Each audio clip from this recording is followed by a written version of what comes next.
하시자 그 후에 예수께서 나가사 레위라 하는 세리가 세관에 앉아 있는 것을 보시고 나를 따르라 하시니 그가 모든 것을 버리고 일어나 따르니라. 레위가 예수를 위하여 자기 집에서 큰 잔치를 하니 세리와 다른 사람이 많이 함께 앉아 있는지라. 바리새인과 그들의 서기관들이 그 제자들을 비방하여 이르되 너희가 어찌하여 세리와 죄인과 함께 먹고 마시느냐. 예수께서 대답하여 이르시되 건강한 자에게는 의사가 쓸데없고 병든 자에게라야 쓸데있나니 내가 의인을 부르러 온 것이 아니오 죄인을 불러 회개시키러 왔노라. 그들이 예수께 말하되 요한의 제자는 자주 금식하며 기도하고 바리새인의 제자들도 또한 그리하되 당신의 제자들은 먹고 마시나이다. 예수께서 그들에게 이르시되 혼인집 손님들이 신랑과 함께 있을 때에 너희가 그 손님으로 금식하게 할 수 있느냐. 그러나 그날에 이르러 그들이 신랑을 빼앗기리니 그날에는 금식할 것이니라. 또 비유하여 이르시되 새 옷에서 한 조각을 찢어 낡은 옷에 붙이는 자가 없나니 만일 그렇게 하면 새 옷을 찢을 뿐이요 또 새 옷에서 찢은 조각이 낡은 것에 어울리지 아니하리라. 새 포도주를 낡은 가죽 부대에 넣는 자가 없나니 만일 그렇게 하면 새 포도주가 부대를 터뜨려 포도주가 쏟아지고 부대도 못쓰게 되리라. 새 포도주는 새 부대에 넣어야 할 것이니라. 묵은 포도주를 마시고 새 것을 원하는 자가 없나니 이는 묵은 것이 좋다 함이니라. 아멘. 오늘은 누가복음 5장 말씀을 가지고 종교대 복음 이런 제목으로 묵상 나눔하도록 하겠습니다. 먼저 첫 번째 27절로 32절인데 레위를 부르심에 대해서 나와 있습니다. 자, 본문은 마태복음을 쓴 세리 마태가 예수님의 부르심을 받아 제자가 되는 그러한 장면이에요. 마가복음과 누가복음을 보면 마태의 본명이 레위라고 하는 사실을 알 수가 있습니다. 자, 레위라는 이름은 레위 지파 사람들이 즐겨 쓰던 그런 이름이었습니다. 레위 지파는 어떤 지파인가요? 제사장을 배출하던 지파로 그 어떤 지파보다 가문에 대한 긍지가 대단했습니다. 그러나 마태는 모든 유대인들이 그토록 경멸에 맞이한 세리였다는 거예요. 레위라고 하는 이름은 그래서 그로 하여금 더 큰 수치감을 가져다 주었을 것입니다. 12지파 중에서 가장 자존심을 중요시하는 레위지파 후손인 마태가 가장 더러운 세속적인 직업에 종사하고 있었던 거예요. 이런 세리를 제자로 삼으신 것은 예수님께 당연히 엄청난 부담이 되었습니다. 바리새인들은 이로 인해서 예수님과 제자들을 맹렬하게 비난을 했는데 세리를 제자로 삼는다라고 하는 것은 예수님의 사역의 질을 떨어뜨리고 비난을 주는 결정적인 사건이 아닐 수가 없었습니다. 그럼에도 불구하고 자신을 예수님의 제자로 삼아 주겠다 이렇게 말씀하시는 예수님의 말씀을 들었을 때 레위가 얼마나 기뻤을지 우리가 상상해 볼 수 있습니다. 레위는 자기가 예수님께 짐이 될 것이라고 하는 사실을 잘 알고 있었어요. 그럼에도 불구하고 이런 자신을 예수님의 제자로 삼아주신 것은 그에게 있어 일평생 감격과 은혜 가운데 살게 하는 놀라운 축복이었습니다. 주님의 부르심에 레위는 아무것도 묻지 않았습니다. 한 채 주저함 없이 망설임도 없이 바로 일어나 주님을 따랐습니다. 비난받고 손가락질 받았던 세리 레위가 위대한 예수님의 사도인 마태가 되는 극적인 순간이에요. 그는 너무나 기뻐서 사람들을 자기 집으로 불러 큰 잔치를 벌입니다. 예수님이 그를 부르신 순간에 그의 모든 상처와 아픔은 치료되었습니다. 예수님과 만남 이후에 사람들의 그러한 비난과 멸시는 더 이상 마태에게 중요한 문제가 될 수 없었어요. 그는 자신을 제자로 불러주신 그 주님의 은혜에 감격해서 사람들을 초청해서 큰 잔치를 베풀었고 모든 것을 버리고 주님을 따랐습니다. 본문이 우리에게 주는 교훈이 있는데 부르심의 은혜에 감사하라는 것입니다. 한번 따라해 봅시다. 부르심의 은혜에 감사하라. 자, 예수님께서 세리 마태를 제자로 삼아주신 사건은 우리에게 큰 위로를 가져다 줍니다. 예수님께 짐받게 되지 않는 레위를 택해 주신 그 예수님의 사랑과 은혜에 감격하는 그러한 레위의 마음이 느껴지기 때문이에요. 저와 제 아내는 믿음의 흑수저 출신이에요. 선교사 집안, 또 순교자 집안, 4대 5대가 예수 믿는 그런 집안을 보면 너무나 부럽더라고요. 할머니의 기도, 할아버지의 기도 이런 것들을 이야기하는 분들 앞에서는 정말 할 말이 없었습니다. 저는 저희 부모님 전도하는 것도 너무나 힘든 일이었기 때문이에요. 지금까지 사역을 해오면서 믿음의 가문이라고 하는 것, 그 차이에 대해서 정말 뼈저리게 느꼈는데 저는 제가 정말 부족한 사람이라는 걸 잘 알고 있었습니다. 그리고 정말 주님의 은혜가 아니면 제가 예수 믿고 구원받아 하나님의 자녀가 된다고 하는 것은 꿈도 꿀 수 없는 그런 일이었습니다. 그래서 주님께서 저에게 베풀어 주신 하나님의 자녀로 여주시고 그리고 또 하나님의 종으로 삼아주신 그 은혜를 생각하면 정말 몸둘 바를 모르겠어요. 이것은 결코 겸손의 말이 아니에요. 자, 많은 사람들 가운데 오늘 하나님께서 저와 여러분들을 불러주셨음을 감사하시기를 바랍니다. 우리가 자격 없는 우리들을 하나님께서 택하여 주시고 하나님의 자녀 삼아 주시고 또 하나님의 사역을 위해 우리를 귀하게 사용해 주시는 그 하나님께 늘 감사하며 살아가는 저와 여러분들 되시기를 주님의 이름으로 축원합니다. 두 번째는 받은 재능으로 주님을 섬겨라 하는 것입니다.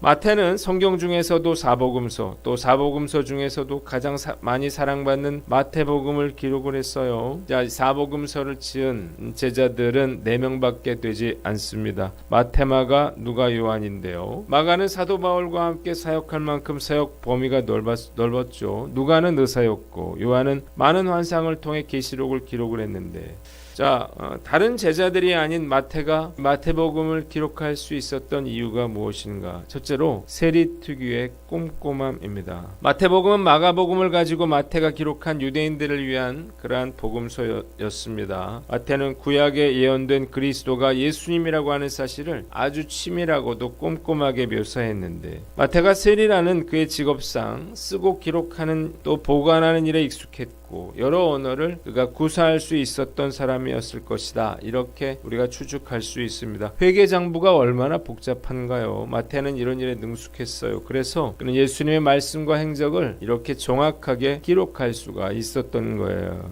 백성들을 재산을 착복하던 그런 재주가 하나님의 나라를 위해서 쓰임받게 되었다는 거예요. 두 번째는 그의 재산인데요. 자, 예수 그리스도의 부활 이후에 세리 마태는 성령 강림을 대망하는 12명의 사도들 틈에 끼어 마가의 다락방에 있었습니다.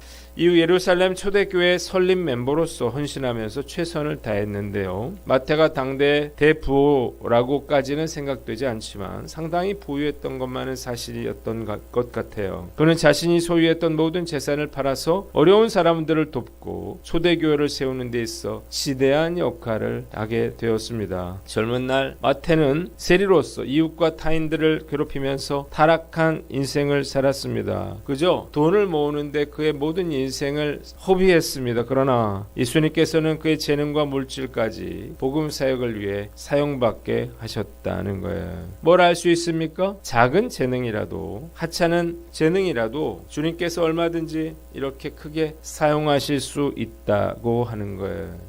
오늘 하나님께서 나에게 주신 재능은 어떤 것인가? 우리가 한번 돌아보고 오늘 이 확신을 가지고 최선을 다해 주님을 섬기며 살아가는 저와 여러분들 되시기를 주님의 이름으로 축원합니다. 두 번째는 금식 논쟁에 대해서 나와 있습니다. 33절로 35절이에요. 당시 바리새인들과 같은 그런 엄격한 유대인들은 월요일과 목요일 일주일에 2번씩 금식을 했어요. 마태의 집에서 잔치가 벌어진 날 세례 요한의 제자들과 바리새인들이 함께 금식을 하고 있었어요. 그런데 예수님과 제자들이 세리 마태의 집에 와서 죄인들과 함께 잔치를 벌이는 걸 본 거죠. 그래서 화가 나서 따집니다. 우리와 바리새인들을 금식하는데 어찌하여 당신의 제자들은 금식하지 않습니까? 그동안 예수님을 드러내놓고 비방은 하지 못했던 이들이 예수께서 세리 마태의 집에서 죄인들과 함께 먹고 마시는 것을 보고는 어떻게 했습니까? 이것은 율법의 정결성을 훼손하는 중대한 문제라고 생각했어요. 그래서 이제부터 예수님과 제자들을 비방하기 시작하는 것입니다. 그러자 예수님은 혼인집 비유를 들어서 혼인집 손님들이 신랑과 함께 있는 동안에 슬퍼하거나 금식하지 않는 것처럼 제자들은 하나님의 아들이신 예수님과 함께 있기에 금식하지 않는 것이고 예수님께서 제자들을 떠나시면 그때 그들이 금식하게 될 거라 이렇게 말씀하셨습니다. 이 금식 논쟁은 단순히 금식에 관한 문제가 아니라 율법과 복음의 본질적인 그런 차이에서 비롯된 것이었습니다. 그래서 예수님은 생배 조각과 포도주의 비유를 통해서 예수의 새로운 복음과 율법주의적 낡은 교리는 조화될 수가 없으며 그리스도의 생명력이 있는 복음을 유대주의적 낡은 전통으로 가로막아서는 안 된다고 교훈하고 계시는 것입니다. 본문이 우리에게 주는 교훈이 있는데 신앙의 본질을 놓치지 말아라는 것입니다. 자, 바리새인들과 세례 요한들의 제자들이 어떤 마음이었을지 우리가 상상할 수 있는데, 자기들은 금식을 하고 있는데 예수님의 제자들이 죄인들과 함께 먹고 마시는 걸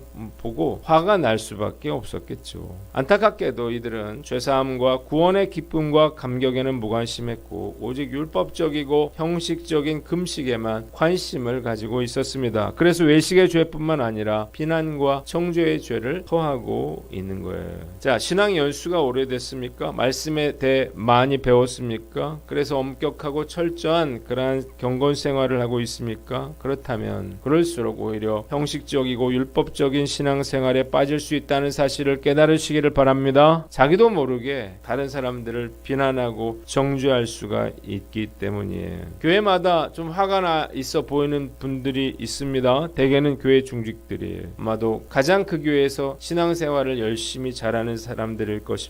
하루에 몇 번 기도하고 일주일에 몇 번 금식하고 많은 금액을 헌금하는 것보다 더 중요한 것은 사랑하는 마음을 갖는 거라는 사실을 깨달으시기를 바랍니다. 사랑의 마음이 없으면 아무것도 아니기 때문이에요. 나이를 먹으면 저절로 온유해지고 사랑이 많은 사람이 될 줄 알았는데 오히려 그 반대인 것 같아요. 참을성이 없어지고 이기적이 되고 욕심이 사나워지는 것 같습니다. 성경을 읽고 말씀을 묵상하고 기도하는 것 다 사랑의 사람이 되기 위해서인데 그 반대의 모습이 되는 것 같아 너무나 안타깝습니다. 오늘 말씀 앞에서 과연 난 어떤가요? 바리새인들과 유대인들의 모습이 나의 모습이 되지 않도록 오늘도 매 순간 사랑을 실천하며 살아가는 저와 여러분들 되시기를 주님의 이름으로 축원합니다.